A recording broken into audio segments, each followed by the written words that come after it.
Shalom, selamat malam Bapak Ibu Saudara dikasihi Tuhan. Malam hari ini kita berjumpa kembali dalam program My Way, satu program renungan singkat yang pasti akan memberkati kita, membuat kita semakin mengenal Allah kita, dan kita hidup dalam damai sejahtera Tuhan. Dan kalau kita nanti akan beristirahat tidur, Bapak Ibu Saudara akan mengalami damai sejahtera bersama dengan Tuhan. Dan malam hari ini kita akan sama-sama mendengar satu tema yang akan saya bahas dengan judul Tetap Lakukan Perintah Tuhan. Nah, kenapa saya mengambil tema seperti ini?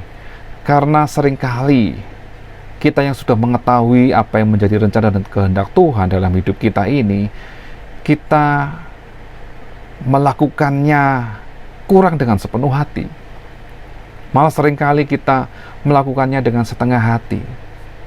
Padahal kita tahu, saat kita melakukan kehendak Tuhan, maka ujian, cobaan, tantangan, hantaman itu akan terjadi. Iblis tidak suka kita melakukan apa yang menjadi kehendak Tuhan.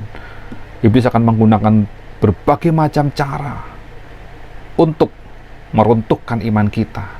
Sehingga malam hari ini, mari kita sama-sama belajar untuk mendengarkan, supaya kita tetap melakukan apa yang menjadi perintah Tuhan.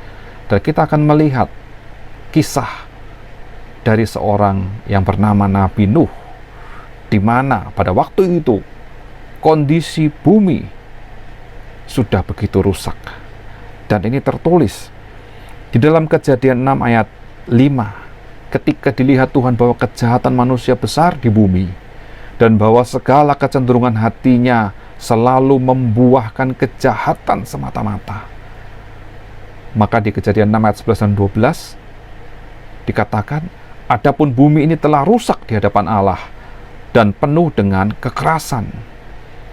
Allah menilik bumi itu dan sungguhlah rusak benar, sebab semua manusia menjalankan hidup yang rusak di bumi. Pada waktu zaman Nuh, kehidupan manusia sungguh amat rusak. Kecenderungan hati manusia untuk melakukan kejahatan itu semakin menjadi-jadi. Manusia hidup dalam kekerasan. Mereka tidak mencintai kedamaian, tapi mereka melakukan hal yang makin merusak kondisi di bumi. Jika kita mundur lagi ke belakang, kita melihat mengapa bumi ini menjadi rusak. Di Kejadian 6 ayat 1 dan 2 menceritakan, ketika manusia itu mulai bertambah banyak jumlahnya di muka bumi, dan bagi mereka lahir anak-anak perempuan, maka anak-anak Allah melihat bahwa anak-anak perempuan manusia itu cantik-cantik. Lalu mereka mengambil istri dari antara perempuan-perempuan itu, siapa saja yang disukai oleh mereka. Ternyata latar belakang kenapa bumi pada waktu zaman Nuh menjadi semakin rusak, karena terjadi perkawinan campur antara anak-anak Allah dengan anak-anak manusia yang tidak mengenal Allah. Di sini saya bisa artikan, kehidupan kita, memang kita hidup di dalam dunia yang penuh dengan keberagaman. Dan seringkali kita ditawari oleh kondisi dunia yang menyenangkan, yang mengenakkan bagi daging kita, yang cenderung untuk memuaskan keinginan hati kita. Pada saat kita berkompromi dengan dosa, pada saat kita melakukan kompromi dan mengikuti cara kerja dunia, kita terbawa arus oleh dunia ini, hidup tidak takut Tuhan lagi, melakukan apa yang jahat di mata Tuhan. Maka seperti yang diceritakan di awal, bahwa kondisi bumi semakin rusak karena kecenderungan hati manusia melakukan kejahatan. Dan sekarang juga kita melihat hal seperti itu. Banyak pembunuhan terjadi di mana-mana, banyak kejahatan terjadi di mana-mana. Dan di dalam kisah Nuh kita melihat bahwa Nuh terpilih oleh Tuhan. Kalau kita baca dalam Kejadian 6 ayat 8, tetapi Nuh mendapat kasih karunia di mata Allah.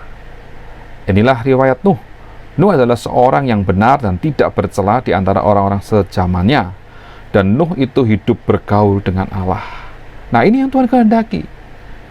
Berbahagialah kita semua yang sudah mendapat kasih karunia di mata Allah. Kita bisa percaya, kita bisa menyebut Allah itu Bapa, dan kita percaya bahwa Allah, Yesus Kristus menjadi Tuhan dan Juru Selamat dalam hidup kita.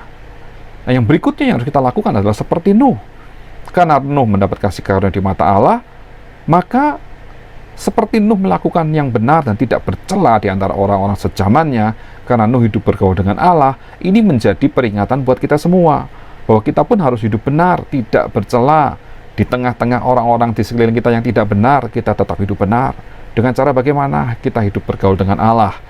Lebih dekat lagi bergaul dengan Allah.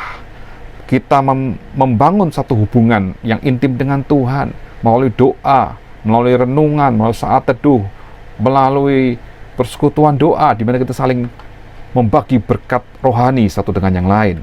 Itulah bergaul di mata Allah. Sehingga pada saat Tuhan memberikan perintah kepada Nuh, Kejadian 6 ayat 13, berfirmanlah Allah kepada Nuh, Aku telah memutuskan untuk mengakhiri hidup segala makhluk, sebab bumi telah penuh dengan kekerasan oleh mereka. Jadi aku akan memusnahkan mereka bersama-sama dengan bumi. Memang pada saat Nuh menerima perintah Allah, dan Nuh harus membangun sebuah bahtera, Nuh melakukannya dengan ketaatan dan kesetiaan yang mutlak. Sama, kita pun saat ini mendapat perintah amanat agung Kristus untuk menjadikan setiap bangsa murid Tuhan. Mari kita lakukan dengan ketaatan yang mutlak, sekalipun tantangannya banyak. Nuh pun dikatakan seperti orang gila, dan Nuh pun tidak berhenti-hentinya menasihati orang, mengabarkan Injil supaya orang-orang percaya bahwa Tuhan sedang marah dan Tuhan akan menghabiskan seluruh manusia di bumi, dan Nuh harus membuat sebuah bahtera. Tetapi yang terjadi, orang-orang itu tidak mau percaya dengan Nuh, menganggap Nuh gila. Lalu mereka merendahkan dan meremehkan apa yang Nuh lakukan. Tetapi Nuh memiliki ketaatan, kesetiaan yang mutlak di hadapan Tuhan. Dan ini tertulis dalam Kejadian 6 ayat 22. Lalu Nuh melakukan semuanya itu tepat seperti yang diperintahkan Allah kepadanya. Demikianlah dilakukannya. Nuh tidak menyimpang ke kanan, tidak menyimpang ke kiri. Dia melakukan apa yang Tuhan perintahkan. Jadi malam hari ini, saya mau sampaikan bahwa Bapak, Ibu, Saudara, dan saya semua adalah orang yang telah mendapat kasih karunia Tuhan.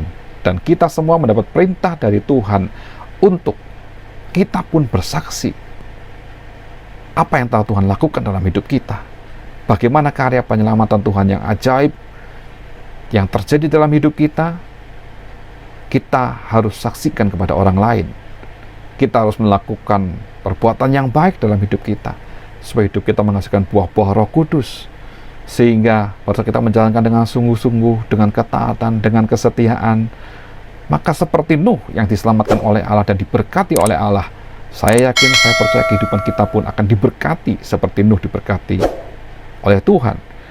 Dalam Kejadian 9 ayat 1, lalu Allah memberkati Nuh dan anak-anaknya, serta berfirman kepada mereka, beranak cuculah dan bertambah banyaklah, serta penuhilah bumi.